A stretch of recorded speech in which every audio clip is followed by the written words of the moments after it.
Hey there, first up, Taylor Swift has fans on edge with her latest music video, where things got a little heated, literally.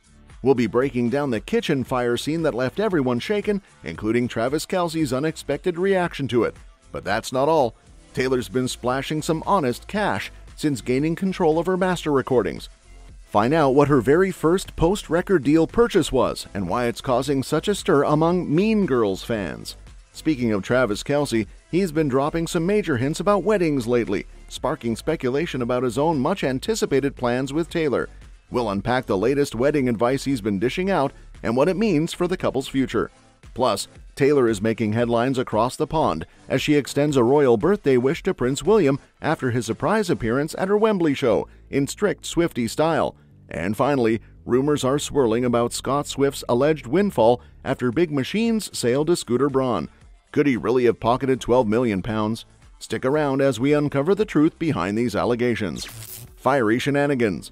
Somewhere buried deep in Gracie Abrams' camera roll lies a gem of a video. Taylor Swift in her Tribeca kitchen battling a fire threatening to devour her center island. Behind the camera, 24-year-old singer-songwriter Gracie can't contain her laughter and disbelief as her childhood idol fearlessly tackles the unexpected blaze. So I cut this with a knife. I think we're gonna die. Wait, what do I do about this? Okay, you're gonna fire extinguish it, not water. This happened. Just press it. I don't know. Yeah. No, we're not gonna die. But you never put this out with water, you know that. They had vaguely heard a commotion earlier in the night, a candle tipping over, Swift nonchalantly blaming it on her mischievous cats. Well, now past 6 a.m., after a night of dinner and drinks, emphasis on the drinks, they finally managed to snuff out the fiery chaos. She was such a legend. I don't know how at this hour or in our state she knew what to do. Abrams raves to Billboard 6 months later over Zoom. We both had an insane cough from the fire extinguisher fumes for weeks. They had just wrapped up co-writing Us, the standout track from Gracie Abrams' new 13-track second album, The Secret of Us, when all hell broke loose. Earlier that evening, they had been previewing each other's new tunes, Abrams' fresh album and Taylor Swift's The Tortured Poets Department, which hadn't been officially announced yet. Oh my God! Our purses are ruined. And the whole room, I think. It smells really good though. Okay. Oh my gosh. Abrams vividly remembers them belting out songs like Theater Nerds to But Daddy I Love Him and collapsing in laughter on the floor after hearing The Smallest Man Who Ever Lived. They even dove into instrumentals cooked up by their mutual friend and collaborator, Aaron Dessner. Something caught our ear at the same time very hard and fast, Abrams says, so we ran to the piano and started writing this song. I used to fantasize about that kind of thing as a kid. Us turned out to be the glue that tied together Gracie Abrams' vision, crafted alongside Aaron Dessner at his legendary Long Pond Studios last year. This followed her summer stint opening for Taylor Swift's Eras Tour, a role she's set to reprise for select dates across North America this fall. Taylor's first post-record deal purchase.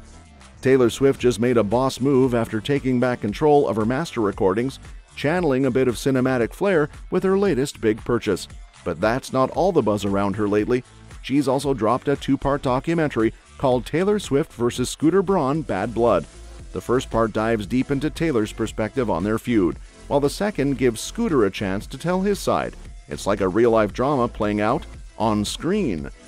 The documentary takes us back to Taylor's early days in the 2000s, when she was a young teen signing on with Big Machine. Back then, she gave up ownership of her masters in what seemed like a standard deal for 6 albums. Journalist and novelist Xing Zhang discussed in the second episode what Taylor did with her first payment after signing with Big Machine. Famously, she used her first paycheck to buy a Lexus convertible as a kind of snub to the popular girls, she explained, and Swift reportedly had a reason to buy the expensive car.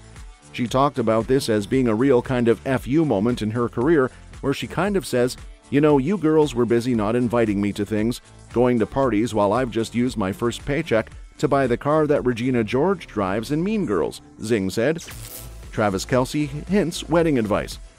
So Taylor Swift fans aren't just breezing past ads, especially not when they're tuning into Travis's podcast. On a recent episode of New Heights, fan hint antennas went all the way up. Guess what's got everyone talking? Travis's take on weddings during a sponsored segment for Zola. In this ad spot, Travis and Jason Kelce roped in their soon-to-be wed producer, Jake Chatsky, to chat about planning weddings. And let's just say, Travis didn't hold back. He made it crystal clear that his buddy's wedding opinions don't count for squat. "You don't matter, Jake. I just want to let you know," Travis joked. "You don't matter, and none of your decisions should be made by you." While Jason, who's been married for 6 years, argued that Jake should have opinions on some of it, his younger brother chimed back in to stress that they should be reassuring opinions, only adding, "Just keep asking her what she wants." Taylor and Travis have been swirling in engagement rumors for ages now, especially after some fans speculated the NFL player might have proposed during a lovey-dovey boat trip in Lake Como, Italy. Kelce's hairstylist is even juggling +1 requests, and Jason Sudeikis even grilled the football star about their future in a comedy sketch earlier this month. Real talk, okay? Just the guys here. When are you gonna make an honest woman out of her? He gets it. Taylor doesn't need to be working anymore. Here's what I'm thinking. That's what 4 tickets cost to our concert anyway. That's true. That's all we're doing here. Come on! Naturally, this latest gossip has ignited a full-blown debate online. Lots of fans think the tight end seems surprisingly clued in for a guy who's never actually had to plan a wedding himself. "Sure sounds like he's very experienced," one fan wrote. Another fan didn't bother being coy, writing, "Travis sounds like a man who is experiencing a wedding being planned." Meanwhile, others suggested Travis Kelce was simply messing with Swifties amid the ongoing discourse. "They're just trying to screw with everyone since the whole world is obsessed with them getting engaged married. A+ troll job," one fan replied. Another agreed, writing, "This segment is so funny, absolutely messing with us Swiftie fans and everyone else too." The idea that Travis used the Zola ad to troll Swifties has precedence. Back in March, Jason practically begged his brother to stop fueling the fire after he said he can't wait to make a lab-grown diamond during another New Heights podcast. "Don't do this," Jason warned at the time. "Don't give any of those other conspiracy theorists anything else to latch onto, please." Sorry, Jason. It seems that the train has well and truly left the station. Careful to really stay loyal to the people that have tuned in from day one. And, Right. But now it's really expanded, and it's been fun for me. I have 3 little girls, so now all of a sudden dads are hanging out with daughters, and there's worlds colliding. Who you're talking to, right? Yeah. And with that being said, we do have a lot of new football fans coming in, so necessarily dumb it down or make it more simple so that everybody can follow along and still enjoy the show. Wishing Prince William in Swift style. Taylor Swift gave a big birthday shout-out to Prince William after he caught her Eras concert in London. She hit up Instagram with a pic of William, Princess Charlotte, Prince George, and even Travis, wishing the prince a fantastic 42nd birthday. Her caption, "Happy B-Day, mate. London shows are off to a splendid start." Adding to the fun, a fan shared a hilarious clip of the dad of 3 busting some moves and singing along to Shake It Off after the show on June 21. Meanwhile, Travis was right there at Wembley, rooting for his girlfriend Taylor during the first of her 3 London Eras Tour gigs.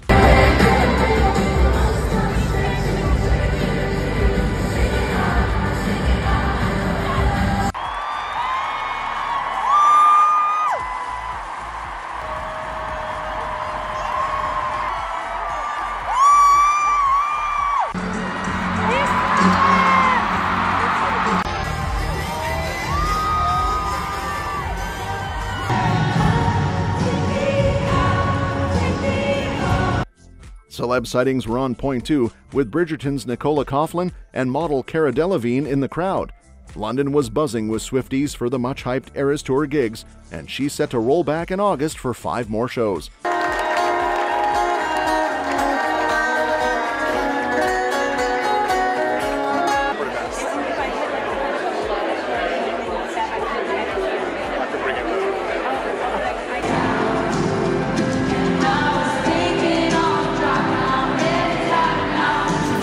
Scott Swift made £12 million from Scooter Braun incident. Taylor Swift was pretty vocal about being upset when Scooter Braun scooped up her masters back in 2019, but it turns out her family might have cashed in on that deal too. Journalist and author Xing Cheng said, "What was less reported at the time that she signed to Big Machine is that her dad also purchased a stake in Big Machine. So he purchased a reported 3% stake for the cost of something around $120,000, which meant that Taylor's dad was also involved in the running of Big Machine as a minority shareholder." Scott Swift, Taylor's dad, who was a banker for Merrill Lynch, bought the share when Taylor was signed to the record label, so when the label was sold, Scott profited. Niama Ramani, a legal analyst and author, said, "What's interesting is that it's revealed that Scott Swift made $15.1 million when Big Machine was sold to Scooter Braun. This also brought into question things Taylor claimed at the time. Taylor claimed she never had a chance to buy her masters and she didn't know Scooter Braun would be buying them. These claims were apparently proved wrong in legal paperwork produced by Scott Borchetta. That Taylor has every right to re-record.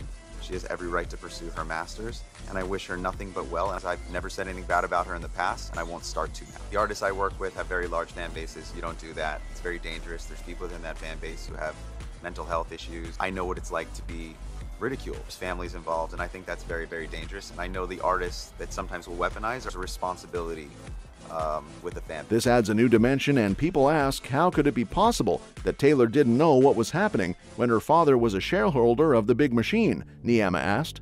You be the judge of that. That's all we have for you now. Stay tuned for more.